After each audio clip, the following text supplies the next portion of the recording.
Muy bien, vamos a ver la aplicación de la ecuación de balance de energía en sistemas en donde existen procesos con transferencia de masa, particularmente en un proceso en donde se requiere humidificar un flujo de aire, ¿sí? El problema dice así: se requiere humidificar un flujo de 300 pies cúbicos por hora de aire. Este es un flujo másico, no lo olviden, que está a una atmósfera de presión 70 grados Fahrenheit y con una humedad absoluta de 0.008. Ya nos está dando los datos de la corriente de aire que está entrando al humidificador, ¿sí? Que son 300 pies cúbicos de aire, una temperatura de 70 grados Fahrenheit y una humedad absoluta de 0.008. Muy bien. Y bueno, se requiere llevarlo hasta un 50% de humedad relativa y una temperatura de 120 grados Fahrenheit. Aquí está. El aire entra en 1, sale en 3, con una humedad relativa del 50% y una temperatura de 120 grados Fahrenheit.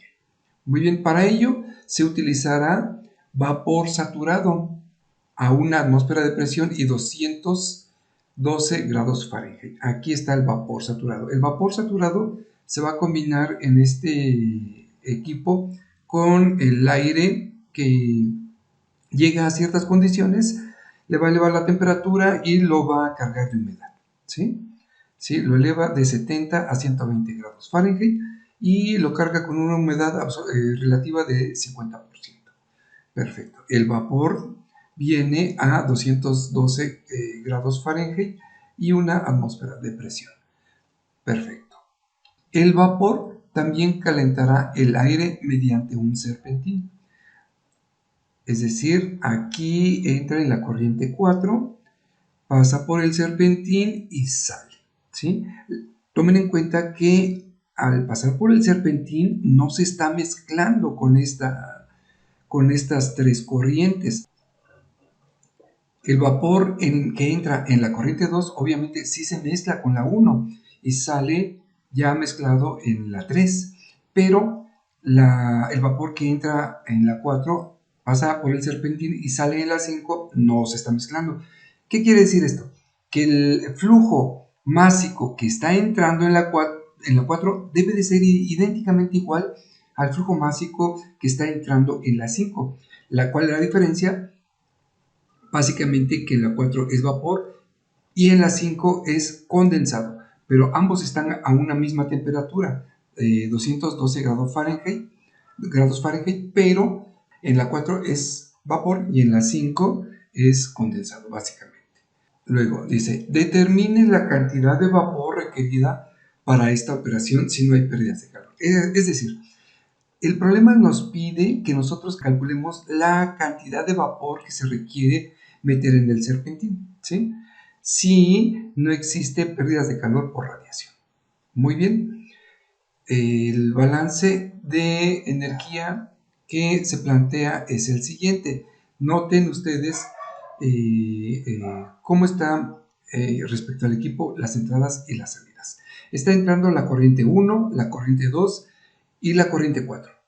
Están saliendo la corriente 3 y la corriente 5. Perfecto. Entra 1, 2 y 4. Aquí está 1, 2 y 4. Y sale 3 y 5. Sale 3 y 5. El balance de energía es básicamente el flujo másico en la corriente 1 por la entalpía 1 más el flujo másico de la corriente 2 por la entalpía 2 más el flujo másico de la corriente 4 por la entalpía 4 más el calor será igual al flujo másico de la corriente 3 por la entalpía 3 más el flujo másico de la corriente 5 por su respectiva entalpía. Perfecto. Pero no olvidemos, como ya dijimos, que el flujo másico de la corriente 4 y de la corriente 5 son iguales porque así como entra, sale, nada más que en distinta fase. Entra como vapor, sale como condensado. Muy bien. Entonces, esta es nuestra ecuación. Y vamos a tener que calcular el flujo de vapor en la 4 y el flujo de condensado en la 5. Aquí está. Pero como estos son iguales, los podemos agrupar y despejar. Y esta va a ser nuestra incógnita. De hecho, aquí está, pero ahorita lo revisamos. ¿Sí? Lo que quiero que vean en primera instancia, que para realizar el balance de energía necesitamos primero los datos de flujos másicos, es decir, necesitamos forzosamente hacer un balance de materia. Si no hacemos el balance de materia, no vamos a poder realizar el balance de energía. Perfecto, entonces realicemos el balance de materia. Lo vamos a hacer muy rápido, puesto que esto ya se revisó en la unidad de balance de materia. Vamos a plantearlo aquí. El balance de masa. El balance de masa sabemos que es la sumatoria de todos los flujos másicos a la entrada, que es la 1 más la 2 más la 4. 1 más la 2 más la 4. Y esto será igual a los flujos másicos a la salida, que es la 3 más la 5. Perfecto.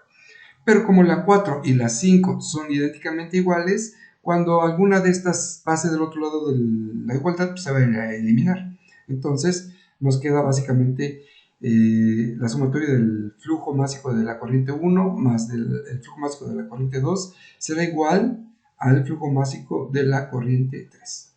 Perfecto. ¿Quiénes son las corrientes gaseosas? Es decir, de aire. La corriente 1 y la 3, la 2 es vapor. Entonces, las corrientes gaseosas de aire es la 1 y la 3. Y estas se definen como el flujo de aire seco más el flujo de aire seco por sus respectivas humedades. De la 1, pues la humedad absoluta de la 1. Y en la 3, pues por la humedad absoluta de la 3. Perfecto. Si nosotros sustituimos la 1, la corriente 1, definida como ya lo dijimos, y la corriente 3, en el balance de materia, ¿qué nos va a dar? Aquí está la 1, que es flujo de aire seco, más el flujo de aire seco por la humedad en la corriente 1. Esta es la 1, más la 2, aquí está, es igual a la 3, pero la 3 es el flujo de aire seco que va en esa corriente 3, más el flujo de aire seco por la humedad absoluta de la corriente 3. Si hacemos esto, vemos que este término se va a eliminar, ¿sí? Porque es idénticamente igual, y si de ahí despejamos el flujo másico de la corriente 2, nos dice que es igual al flujo de aire seco, flujo másico de aire seco por la diferencia de las humedades absolutas de la corriente 3 menos la corriente 1. Muy bien. Nosotros, ¿qué tenemos? El flujo, la humedad absoluta de la corriente 1, es lo único que conocemos. No conocemos el flujo másico de aire seco ni la humedad absoluta en la corriente 3, pero vamos a calcularlas. El flujo de aire seco sabemos que es el cociente de un flujo volumétrico entre un volumen húmedo, ¿sí?